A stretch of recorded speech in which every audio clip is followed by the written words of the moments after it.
Alright guys, so before we get into the video, the first thing is a great and a biggest thank you to all you guys who've helped me reach this milestone. I've reached 1,000 subscribers on YouTube. Now, when I was thinking about this video today and I was asking people, one of the most common questions I get is, let's hear your backstory. How'd you even get into fragrance? How'd you get into content creation? So that's what we're gonna be talking about today in this video, kind of sort of the backstory of it all and just a little bit of a story time. So just how did we get into the backstory of it all? It really starts back when I was a teenager. My mom got me this fragrance for Christmas. It doesn't exist and I can't find it anymore. That's the only sucky part about it, but it smells a lot like Spice Bomb Eau de Toilette. Really, for those of us, imagine a 15-year-old getting his hands on that. But nonetheless, when I wore that fragrance, every single day that I wore it, I got compliments on it. And I think there's nothing really that beats getting complimented on your fragrance, especially for somebody like me, right? Who's a little bit more even keel, a little bit more mild-mannered, but everybody, oh man, you smell so good, man. What is that you got on? And so that was one of the things that kind of got me started into it. And then what happens is mine runs out, and then sorry to my brother Bernard, but I start borrowing my brother's fragrance because he got the same thing. Once we run out of that, I go to my mom's. I'm like, Mom, we gotta go back to Nordstrom Rack and get it. So then we go up to Nordstrom Rack, and they're like, yeah, that fragrance has been discontinued. It no longer exists anymore. So that was the first lesson I learned in fragrance too, is that great fragrances sometimes get discontinued. But that's a little bit of the backstory, and that's kind of how we got down the rabbit hole. So now I'm like, I gotta find another fragrance that can beat that has the same common pulling factor, and that's where this whole journey kind of starts off. So then now the journey of going down the rabbit hole and kind of becoming a fragrance collector and getting into the hobby. So as a young adult, you know, when you're about 16 to 20, right, I started with how most of us start off. I get the fragrances that I can afford. So you start off in your TJ Maxx's, your Marshalls. You start getting your hands on these cheap fragrances that maybe mom or dad or some auntie kind of gets a hold of. But it starts off just, okay, look, I like this, I don't like the way this smells. And I know, you know, kind of at a young age, I like fragrances that have head-turning appeal. I like fragrances that make people have that reaction, not just the, oh, you smell good, right? Which a lot of these fresh and clean fragrances kind of have, but rather like, what is that? I have no choice but to say anything.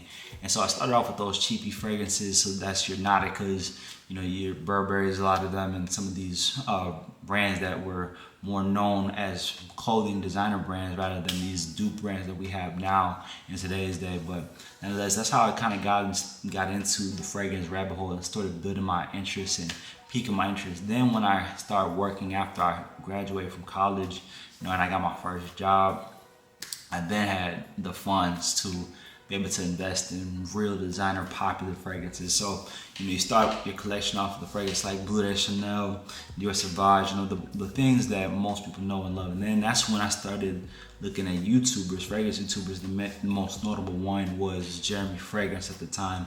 And you know, he would give me all these fragrance recommendations. Then I started finding other YouTubers, and it was almost like homework. I'm gonna pull it up on my phone. But like, I would literally just start building lists of like different fragrances to add, and I would just check them off as soon as I get them. That was kind of that rabbit hole, getting into the business, and like, oh, not the business, but sort of the mindset of like of a fragrance collector. Like, you're adding them, you're getting the price points together. You're like, okay, do I get this time? Maybe we'll hold off next time, and so on and so forth. But definitely the influence of a lot of these top content creators on YouTube who've been around for a while have helped. They've definitely put me on game a lot of fragrances. And then just enjoying the process of going out and trying fragrances is fun to me. Like, it's something where I'm like, I get to go try. It's like a kid in a candy store. Like, okay, let me go see how this one smells. Let me go try this one out. To the people in the malls, you know, I may not be the funnest customer always because, you know, I either have a lot of the stuff that they're gonna recommend, or I'm just there to literally try things out and do my homework. Like, literally, I'll go try a fragrance and then I'll just add it to my list, and I'll get the price points and everything.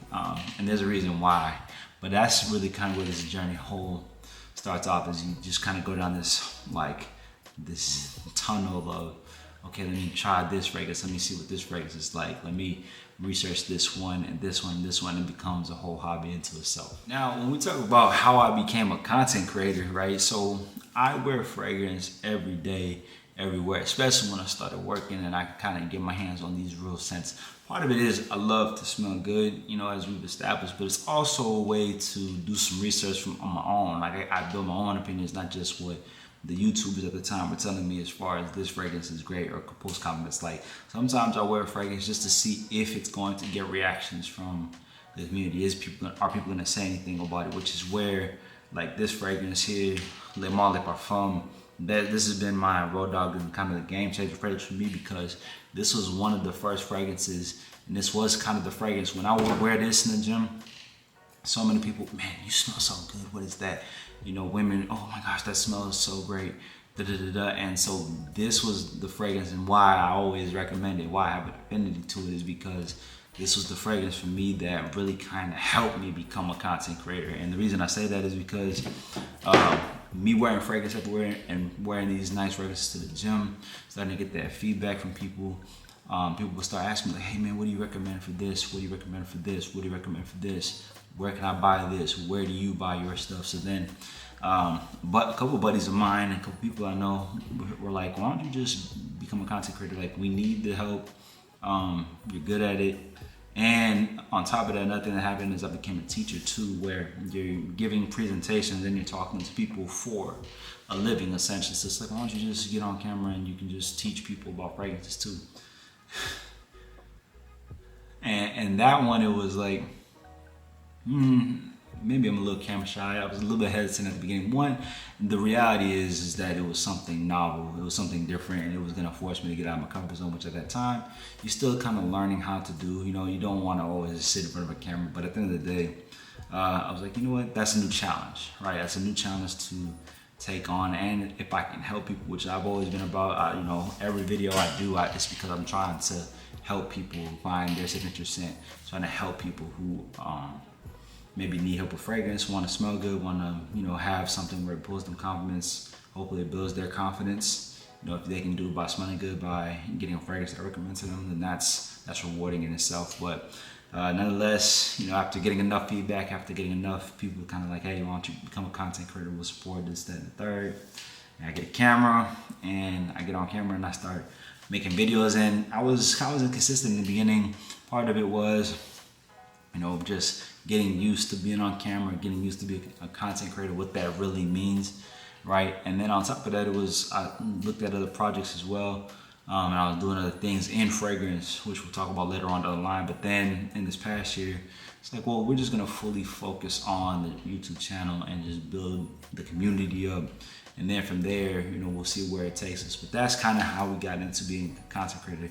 So when I talk about the gym being a large influence in fragrance for me, I see the two worlds being mutually exclusive. People are either gym people or they're fragrance people, right? I said we can marry the two worlds together because, I mean, it's all in my motto, which is look good, feel good, and smell good. And just like what Deion Sanders says, when you look good, you feel good. You feel good, you look good. You look good, you know, and so on and so forth. It's the same thing I try to embody because that's the truth, right? If you build a nice physique, some people build nice physiques, but they are socially awkward because they rely solely on their physique to carry them through social interactions. Some people may be good at talking, but they don't feel good because they don't take their health into consideration.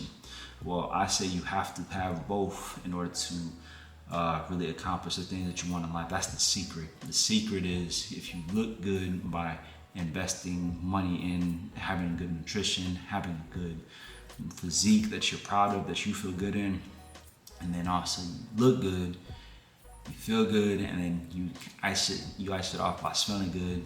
You've created a great first impression to the world, and that's what fragrance really largely is to me. It's your first impression to the world. It's the way you present yourself by the way you smell, and first impressions are everything, right? And so that's kind of how I became a content creator. Everything is about, hey, look, let's build a great first impression by having a nice fragrance, and we're able to present ourselves in a positive light. Doesn't mean everybody's gonna love the fragrance because fragrance is also subjective, right? Fragrance to me, you know, we go into the next thing, which is, what does fragrance mean to me? Well, fragrance is largely, it's an art form, right? Just like how you got painting and you got people who know how to draw, you got Picasso.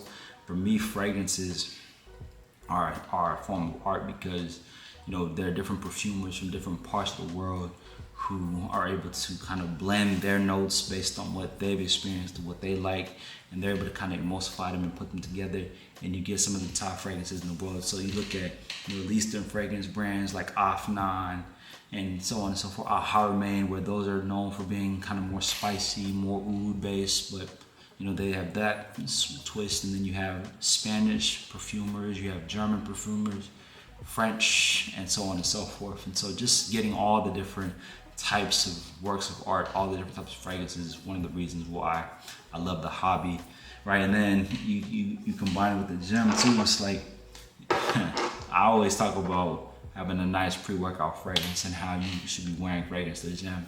People who know me and follow me, and people who I mentor, is like, you can wear fragrance to the gym. Even though people are like, isn't that counterintuitive? You're gonna go to the gym and sweat. I disagree. I think you should always put yourself in a line and in a position where you can have a positive first impression versus a negative first impression, right? No matter whether it is somebody you're meeting, it could be somebody you meet, and that could be a potential business partner or a client, you know, in terms of work, in terms of your career, or if it's that special someone you meet. The last thing you want as a dude, especially, is to approach that lady anywhere and you smell bad, because that's what she's gonna remember. And so that's my 2 cents on this, that fragrance to me is more than just about smelling good, about looking good, and about putting, you know, kind of the icing to the cake of your presentation and your appearance. You will set yourself up far ahead if you just simply invest those dollars into having a nice scent. And I always talk about on this channel that fragrance does not have to cost you an arm and a leg. There are great fragrances, especially now with the rise of dupe houses and these clone brands. You can get some of the best fragrance DNAs in the world, and you don't have to spend a whole lot of money, but it's just a matter of effort and want to. Even somebody like me, you know, I'm always walking around with all types of fragrance oils from different brands. So like, this is part of the research too, is like, okay, what does this brand smell like? What does this oil smell like? What does this yield me? So again, even getting your hands on oils is just a little thing you can do, but it can go miles for you, all right?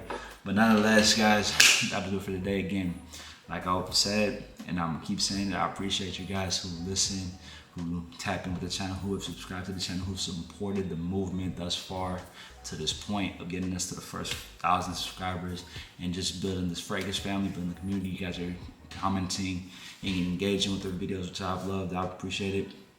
I'm gonna continue to bring you the content. This is only the beginning, but that'll do it for today. Remember, guys, subscribe to the video. If this is your first time here, welcome.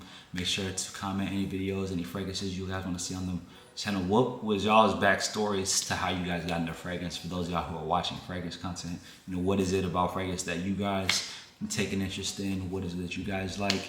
And share those comments down below. I love to conversate with you guys with that. But as always, we'll catch you on the next one.